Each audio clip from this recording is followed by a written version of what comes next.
Last name Stark. Stark, it was kind of a random one. Are you sure? It's not for the house Stark. No, it was because it was actually way before Game of Thrones. All right. That's how old I am. Yeah. It's I kind of like I didn't want to use my real name, and I also didn't want to use I didn't want to call myself DJ something. So I was kind of like looking for something kind of sounding the same as my first name and like kind of short. So ERIC Stark, and then I was actually quite a fan of this French designer called Philippe Stark. All right. Which I quite like. I really like his design and stuff, and he was quite famous when I started DJing. And I kind of thought, oh, ERIC Stark, that could be a cool name. So cool, yeah. Yeah, right. So I kind of picked that completely like randomly. His name was CK, but mine just with a K. And then I just kept that, and then never really changed it. So And here we are. Yeah. So. Hello everybody, and welcome to this new episode here in the new Guernica. Of course, we're in the kitchen, and today we're going to dive in the history of ERIC Stark. How are you? I'm good, thanks. Thank you very much for accepting this invitation and for being here. No, thanks for that. I love being in the kitchen. I was It's expecting nice a meal from you, but it's nice this place. yeah, it is cool. First of all, I'd like to know, how do you decide become a DJ? Because you're a producer too. Yeah, a little bit. Look, I'm very much a DJ more than a producer. Producing is kind of comes a bit on the side of things. I kind of try a little bit, and then I've made some music and stuff, but I'm very much a DJ, and this is where I really like doing. So I don't DJ first of all, and then producing is kind of a side things that I do a bit. I'd love to have more time to do, but it's very hard when you also have a day job and things like that. So, but I still do a bit of producing here and there. But DJing is very much what I prefer doing. Like I just love the process of it. I just love sharing music with people and just like the interaction and immediate interaction with the crowd, and just like being all together in the same room and just leaving this moment from like an hour, 2 hours, 5 minutes of a track, whatever.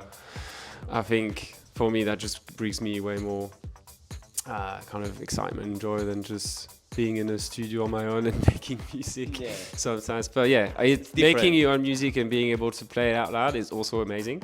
I do get the thrill of that, but I'll just much prefer just picking everyone else's music and just put it together and just make people dance.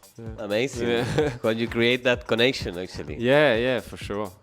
How do you see the Melbourne electronic music scene here in this particular part of the world? Because Melbourne is amazing, this thing. It is. Music. It is good. Yeah. So obviously, I've only been in Melbourne for the last 10 years. So I can only speak for those few years that I've lived here. I can't really speak for the rest. But I kind of came from being in London for 8 years before moving to Melbourne, and then before that I was in Paris, so kind of been exposed to the scene in Paris and then the scene of the UK with London, especially when it was between 2009 2015. So I had kind of like different exposure of different music scene, and then coming to Melbourne I thought it was very refreshing, and I don't know, like the first few years here was really good, and just like it's very exciting to just kind of discovering a new scene and just like discovering new DJs and new clubs, and you know, and as a DJ it's challenging because you kind of have to start from scratch,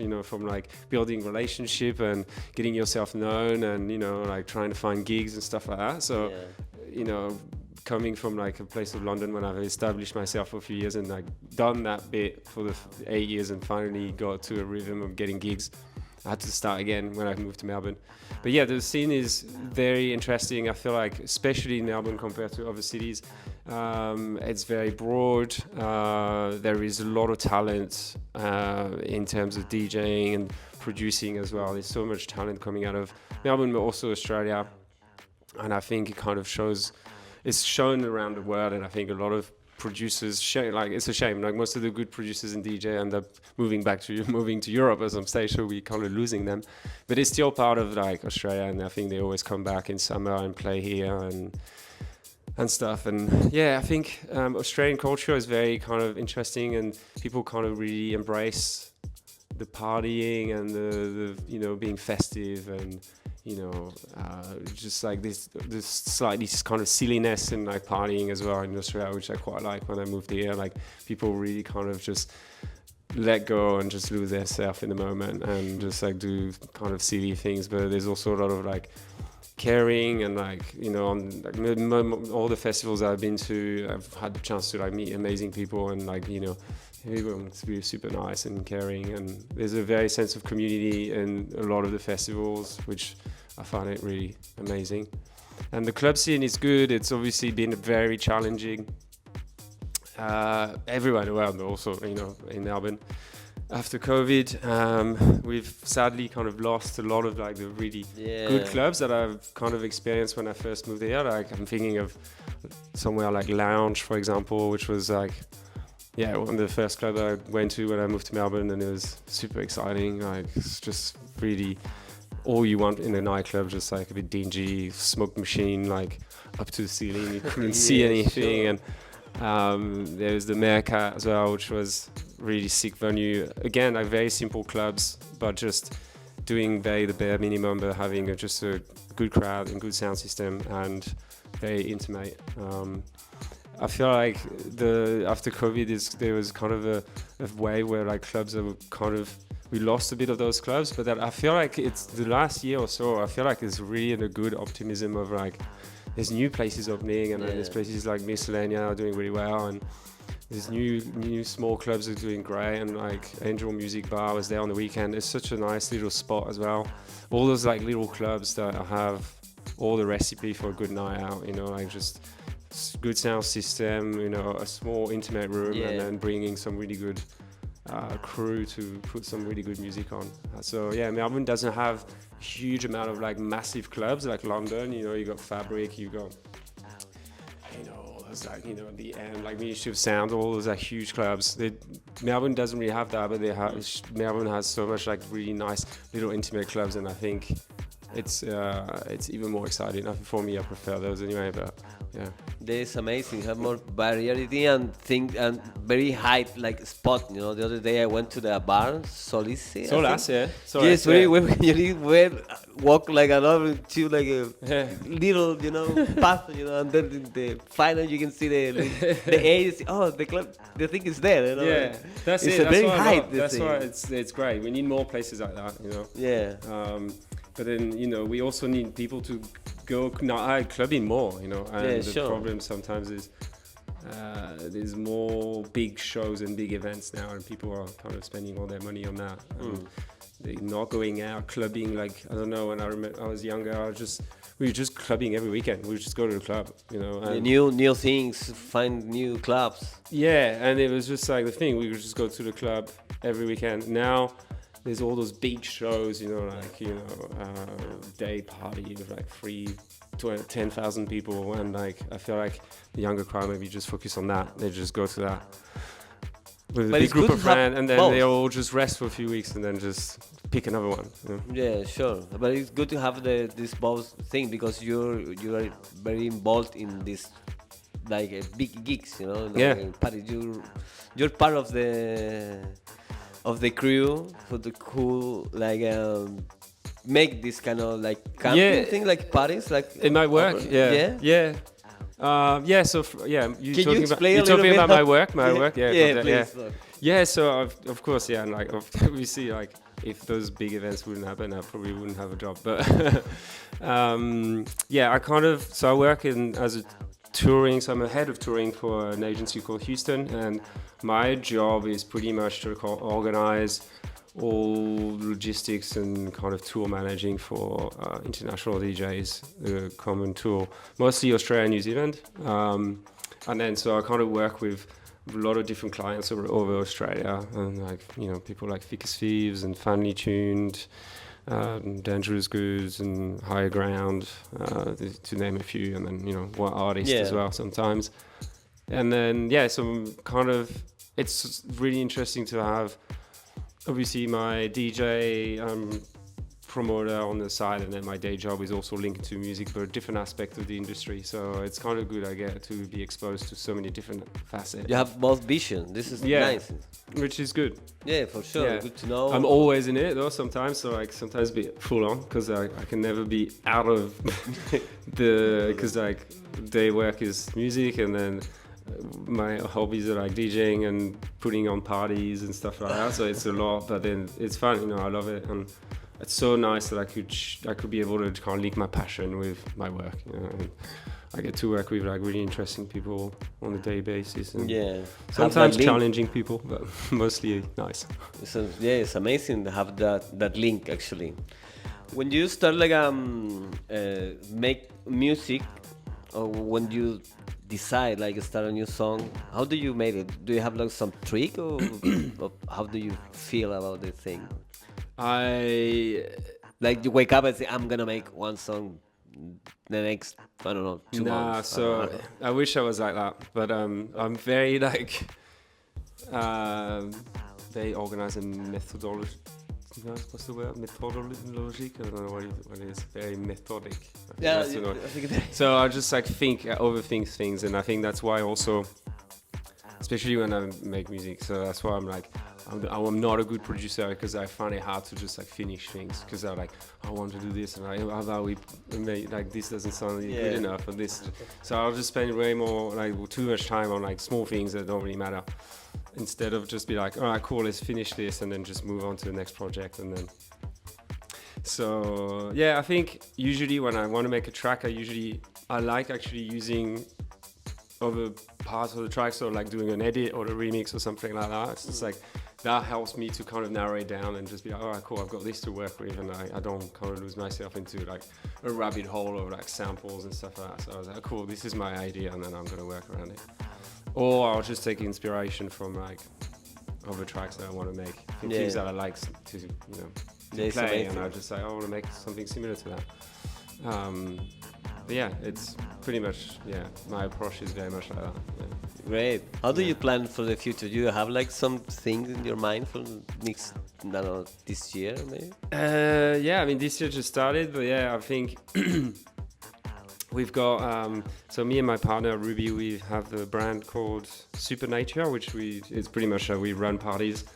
And then we've also done like a different project. We did collaboration with a cafe in Collingwood called Terra Twilight, where we invited DJs and selectors to like basically collect like record collectors to come in the weekend and select the record playlist for the cafe and things like that. Nice. But then so I think we want to do more things with Cs.Auch. We've got a gig happening in May, and then we'll probably do another big party probably at the end of the year. The thing we do with that brand is like we don't really do many parties, but every time we do one, we want to do something different. And we want to always pick a venue that hasn't been used before, and we always like bring a friend who does like a floral installation, and we often have artists who do live arts as well. Nice. So we're kind of trying to bring a different clubbing, partying experience. Collective. So just like collective of creative people that create a full 360 experience of not just music and DJs, but also like, art installation, and like some people coming and selling, merch from their brand, like our friends, and just like trying to join forces with all our creative friends and community. I want to do more stuff with that, and I've got, I kind of put myself a goal to make finished at least 3 tracks this year, or at least 2 or 3. So we'll nice. See. It's a lot of work, a lot of time. Yeah, I know. Yeah, but when we'll see how it goes. Well, it's part of the passion, You can hide all this kind of thing. The passion give like the strain and force for make things, For sure. So this is not gonna stop, You know that. But apart from that, I'm very grateful that I can still DJ and play music and share that with friends, because it really makes me happy. And, I just love playing music and just sharing new tracks that I found or new music. on the dance floor with people. It's just, it's a very special feeling, and I'm glad to be and able connection. to do that. Yeah, connection. Yeah, this is it. Do you have some advice for the new people that like to start like running gigs, because you have a don't run gigs because you have a lot of experience with this, right? So yeah, I mean, running gigs, I wouldn't say I wouldn't say don't do it. That's a joke, by all means do it. It's not easy, that's what I would say. But I think if you are going to do it for the right reason. Do it for the right reason, yeah. Same with DJing. Like everything you do, like don't do it because you want to be famous, or don't do it. Person. Yeah, don't do it because you want something else. Like you need to find ask yourself a question: is like, why am I running this party, or why am I DJing, or why am I making this music? It's like being true yourself. Yeah, exactly. And I think when you do that, it really transfer into, it's like when you DJ, if you're being yourself, you're playing the music you love, that's going to transfer into the crowd, and the crowd will just feel that and dance, and I think if you're a producer and you're just like trying too hard to make a music that it's not you just because you want to fit into a category and sell it, that's just not going to be good, because you're not going to like the music, and it's just not going to work. Make the music that makes you feel good. And same with parties, don't try to do parties and book artists that you don't really like, or just because they're going to sell tickets and because they're famous and they have 1,000 followers on Instagram and whatnot. I think as hard as it is to work in the music industry and make money sometimes and just be successful, you got to be true to yourself, and you just got to do things that are really matters to you. And at the end of the day, you just want to be happy. It's like, you just want to be happy with what you do. That sensation when you go to the bed and feel smile as if. Nice. Exactly. Yeah. This is really pay. Actually. Yeah. So that's what I would say. Follow my advice or not, but yeah. But yeah, it's nice. That's it. Yeah. All right, thank you very much for this interview, for accept this, and for opening your heart and share your history. Yeah, thanks very much. It's nice to talk all to the you. experience that you have. So yeah, amazing. I know. Listen to the old man. Yeah, sure.